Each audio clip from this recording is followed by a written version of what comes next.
Thank you for watching this clip of Not My Bag. Make sure to like and subscribe. And if you're listening, give a 5-star review on Apple Podcasts and Spotify.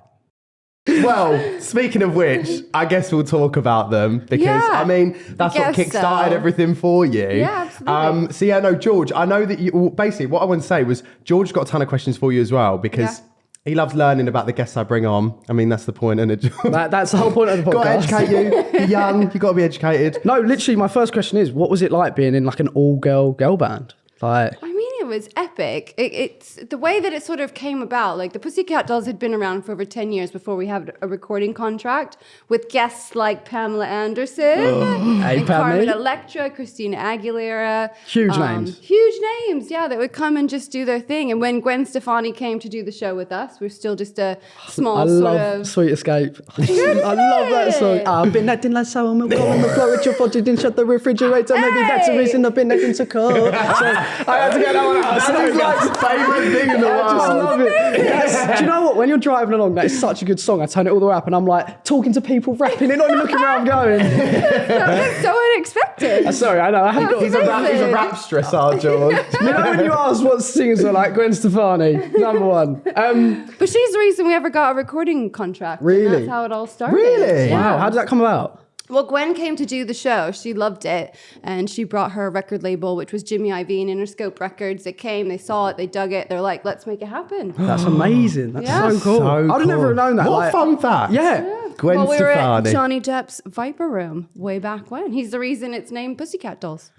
No. Wow. See, we're 5 minutes in and my mind is blown. All these name droppings. I'm obsessed. I'm obsessed. What was one of your best memories of being in the girl band? Like, just off the top of your head. I mean, winning Best Dancing in a Video and Best Dance Video at the MTV Video Music Awards was pretty amazing. massive. Yeah, that's insane. Was massive. And I mean, we've shared the stage with so many incredible artists. We had Rihanna opening for us. We had Lady Gaga opening for us. Like, huge moments. I look back and I'm like, that's pretty cool, isn't it? Yeah, that's pretty cool. But ultimately, I will always have this sort of visual memory of singing at the O2, Stick With You, and the entire arena singing and moving and, enjoying the moment with us. Was that, would you say, like when artists stand there, they just look out the crowd like you've made it? Was that kind of your moment? Like, that wow. was my moment. Yeah, I'm obsessed with that. I love seeing them I want clips. to backtrack about the Johnny Depp thing, by the way. So, I knew we'd bring this up. No, because I'm like, hold on a second. So he named you guys? What? So in the very beginning, Robin Anton, who's the creator of Pussycat Dolls, was living with Christina Applegate and was deciding to do this kind of burlesque cabaret-inspired show with fishnets and corsets and boas and things. And so Johnny Depp owned the Viper Room, tiny little cool rock and roll sort of bar with a stage. And they would go and do these little performances. Johnny loved it, was like, you've got to give this a name. And it became Pussycat Dolls and continued to perform at the Viper Room for the next 10 years. That is so crazy. And the fact that it started there to the level it got to. Yeah. Wow. Was unreal. I mean, Don't Ya, that was a track that was just sent us around the world immediately. It was like overnight fame. I was about to say that. So did it just go 0 to 100 basically? 0 to hero, babe.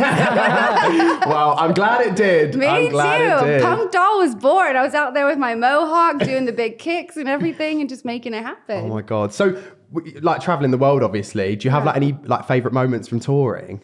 I mean, just the fact that there would be people at our hotels everywhere we went that just loved what we were about was amazing. It was like confirmation that you as an artist, as a talent, we're doing something pretty epic. And globally as well. And globally. Do you know what I mean? Yeah. It's fine in the US or something getting recognised, but if obviously you go Southeast Asia or something and you're touring and someone's like, oh my God, Kimberly, you're probably like, what? It's unbelievable. Yeah. Yeah. No, it's crazy. And I know you mentioned the choreography aspect. Did you think that the choreo was going to be that iconic? Because that's what a lot of people know the Pussycat Dolls for. And when you were obviously coming up with the moves, collaborating, did you have any idea this is going to be massive?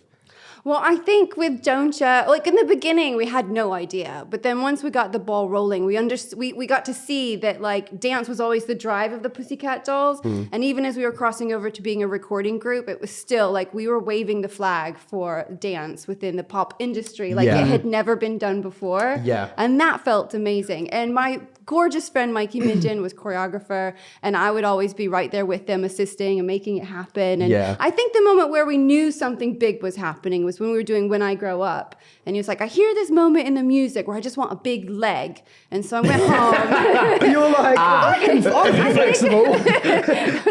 Yeah, hold my bag. Let me go figure this out. I dreamt of like grabbing my leg over my head and yanking it to the side. And that became the leg tilt that, like, you know, Michael Jackson has a moonwalk. Like, I've got the leg tilt. And I think that's pretty awesome. Well, I was going to mention that because that is my favorite Pussycat Dolls song, and I was obsessed with the video. And I remember that and watching it as a kid, and I was like, Jesus fucking Christ, this woman can bend. And boy, can you. Can you still do it? I can still do it, babes. We're going to have to ask you to do that afterwards. 100%. That's fine. I'll do it. I'm in trousers. It's I okay. think that I will piss my pants when I see it. And we're like, I'm not going to lie. That would be like a full circle for like a little gay like myself to just be like, I think I made it today when I see you do the leg tilt. I love that. I just wanted to obviously bring it back to what you were saying as well about the performance aspect of it, because I feel like that is what really like differentiated you guys as a group, because not only was obviously the music good and stuff, but when you watch the performance, you were like, what? Do you know what I mean? Everything was choreographed, everyone was moving, like, as you said, legs were flying. Yeah. Was that like, obviously, was that hard, I guess? Because you got to know who's singing all what bits and everything, and then all of a sudden you've got to learn a whole routine. Mate, we weren't pop stars, we were athletes. Like, I was it about to was, say that. I bet it was put intense. Like, blood, sweat, and tears into every moment that we ever were on stage doing anything. Like, you know, there's always like this rock and roll thing where everybody can go and get smashed and do their thing. It's a Pussycat Doll. It was like you're on boot camp. There was, you know, we'd have lovely, wonderful moments, but our shows were intense and it took every ounce of us to do what we do.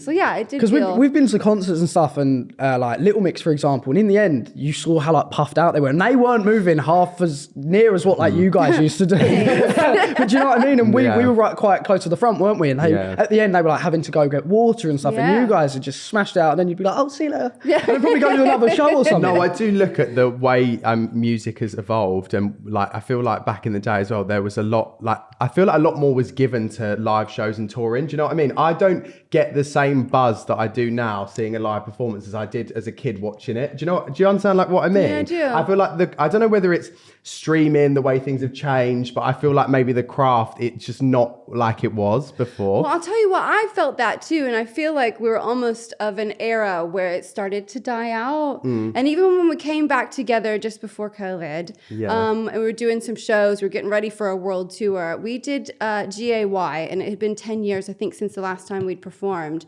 And again, it was like there was something about it that brought back to the stage what once was. Yeah. There was a line from GAY all the way down to Trafalgar Square. People were ready for it. And it's because you create this momentum as artists that you could way back when it was, the industry wasn't so watered down like it is now.